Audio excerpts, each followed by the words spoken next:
بسم اللہ الرحمن الرحیم۔ جو دوسروں پر جادو کر کے ان کی زندگی تباہ کرتے ہیں، یہ کہانی لکھنے والی خاتون اپنی آپ بیتی لکھتی ہیں کہ کیسے انہوں نے اپنے سوکن پر جادو کروایا اور پھر اللہ نے انہیں اور ان کے ساتھ تعاون کرنے والوں کو کیسی سزا دی۔ کہانی سنانے والی خاتون کہتی ہیں کہ میں ایک اسکول کی پرنسپل، اللہ نے مجھے بہت مال، حسن، طاقت، اولاد سے نوازا تھا۔ میرے شوہر کا بھی ایک مقام ہے، لیکن جب میرے شوہر نے دوسری شادی کی تو میری زندگی ویران ہو گئی۔ سب لوگ میری سوکن کی دینداری کی تعریف کرتے تھے، یہی بات مجھے اور زیادہ حسد میں ڈالتی۔ میں نے دیکھا کہ میرے شوہر بھی اس کی دینداری پہ تعریف کرتے ہیں اور کہتے ہیں کہ وہ اللہ سے قریب ہے۔ جب میں اس کی بات کرتی یا کچھ برا کہتی تو وہ مجھے کہتا اس پر ظلم نہ کرو، وہ اللہ والے لوگوں میں سے ہے۔ یہ سن کر میرا دل حسد سے جل اٹھتا۔ میں ڈرتی تھی کہ وہ ماں نہ بن جائے۔ میں نے اپنی ایک کولیگ سے رابطہ کیا، اپنا دل ہلکا کیا تو اس نے مشورہ دیا کہ اس کا حمل بند کروا دو، اس پر جادو کروا دو تاکہ وہ طلاق لے لے۔ شروع میں نے انکار کیا اور ڈر گئی، تو اس نے کہا جب وہ طلاق لے لے اس کے حق میں صدقہ دے دینا اور توبہ کر لینا۔ شیطان میرے دل پر غالب آ گیا اور میں نے ہاں کر دی۔ ہم علاقے میں مشہور جادوگرنی کے پاس گئے۔ میں نے اس سے کہا کہ میں نہیں چاہتی کہ میری سوکن حاملہ ہو اور چاہتی ہوں کہ وہ طلاق لے لے۔ جب میرا دل اور سیاہ ہو گیا تو میں نے مزید کہا کہ میں یہ بھی نہیں چاہتی کہ وہ میرے شوہر یا کسی اور سے کبھی ماں بنے۔ جادوگرنی نے کہا مجھے اس کی خوشبو یا کوئی ذاتی چیز چاہیے۔ میں نے اپنی بڑی بیٹی اور ساتھی سے مشورہ کیا۔ ہم نے پلان بنایا کہ بیٹی اپنے باپ سے ملنے اور اسے ہمارے گھر کھانے پر بلائے۔ مقصد یہ تھا کہ اس کی کوئی چیز حاصل کی جائے۔ بیٹی نے اس کی چادر اسکارف حاصل کر لی اور مجھے دے دی۔ میں نے وہ چادر جادوگرنی کو دے دی۔ اس نے کہا وہ کبھی ماں نہیں بنے گی۔ اس نے مجھے کچھ چیزیں دی جنہیں میں اس جگہ چھڑکوں جہاں وہ داخل ہوتی اور کچھ چیزیں کھانے میں ملاؤں۔ میں نے اسے اپنے گھر کھانے پر بلایا اور بہت سے پیار سے کہا ہم سب بہنوں کی طرح ہیں، تم آج رات میرے ساتھ کھانا کھاؤ۔ میں نے وہ سحر اس دروازے پر چھڑکا جہاں سے میری سوکن داخل ہونے والی تھی اور دوسرا سحر قہوے کافی میں ملا دیا۔ میں خوشی سے پاگل ہو رہی تھی جب میں نے اسے وہ قہوہ پیتے دیکھا۔ مجھے لگا جیسے میں نے دنیا جیت لی ہو، لیکن مجھے کیا خبر تھی کہ میں نے اپنا دین، دنیا اور آخرت برباد کر لی۔ چند دنوں بعد اسے شدید بلیڈنگ شروع ہو گئی جو 3 ہفتے بلکہ 1 مہینے تک جاری رہی۔ اس کی حالت بگڑنے لگی۔ شوہر مجھے بتاتا کہ وہ نماز میں روتی ہے اور بعض اوقات تو رات کو بے ہوش ہو جاتی ہے۔ میں شوہر سے کہتی ہاں یہ سب بلیڈنگ کی وجہ سے ہے اور اس کے لیے خود کو فکر مند ظاہر کرتی ہے۔ اس کی جسمانی اور ذہنی حالت بگڑتی گئی۔ ڈاکٹروں نے بتایا کہ رحم میں کینسر نما رسولیاں ہیں، لہٰذا رحم نکالنا پڑے گا، لیکن اس نے آپریشن سے انکار کر دیا۔ انکار کا سبب یہ تھا کہ اس نے خواب میں دیکھا ایک کالا کتا اس کے رحم کو چیر رہا ہے۔ خواب کی تعبیر دینے والی نے کہا کہ تم پر جادو کیا گیا ہے، زیتون کا تیل اپنے پیٹ پر لگا کر خود کو دم کرو۔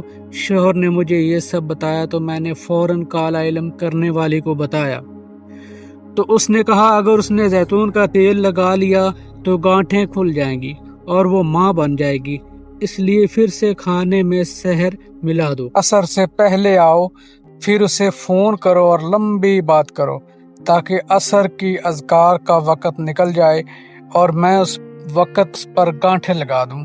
ایسا ہی ہوا۔ اس دوران اس تعبیر والی عورت کا گلا بند ہو گیا اور وہ بول نہ سکی۔ یوں سحر مکمل ہو گیا اور سوکن دوبارہ تعبیر کے لیے اس سے رجوع نہ کر سکی۔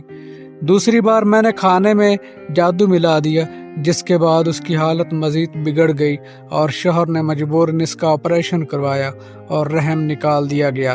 لیکن مجھے غصہ تب آیا جب دیکھا کہ شوہر اس کی حالت پر غمگین ہے۔ اب میں چاہتی تھی کہ وہ طلاق لے لے تاکہ میری جیت مکمل ہو۔ میں نے کولیگ سے مشورہ کیا کہ ہم اس پر جادو کا الزام لگا دیں تاکہ شوہر طلاق دے دے۔ میری بیٹی کی شادی کو 1 سال ہوا تھا ہم نے منصوبہ بنایا کہ شوہر پر بھی جادو کروا دیں اور میں وہ عمل گھر کے دروازے کے پاس دفن کر دوں۔ ایسا ہی کیا۔ پھر میں نے شوہر سے کہا، خوابوں کی تعبیر بتانے والے نے کہا ہے کہ تم پر جادو ہے اور سوکن نے خود کیا ہے اور اس کی جگہ بتائی۔ شوہر نے درخت کے پاس گڑھا کھودا تو واقعی شہر ملا۔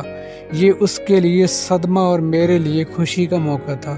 شوہر نے بیوی کے بھائی کو فون کیا اور کہا، تیری بہن کافرہ فاجرہ جادوگرنی ہے اور وہ مجھ پر حرام ہو گئی ہے۔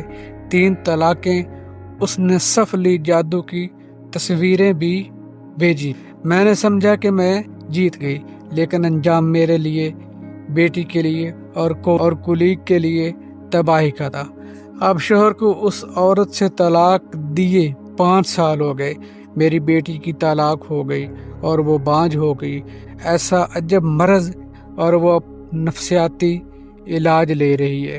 میری ساتھی کا اکلوتا بیٹا ایک حادثے میں مر گیا اور وہ شدید ذہنی دباؤ کے باعث دماغی اسپتال میں زیر علاج ہے۔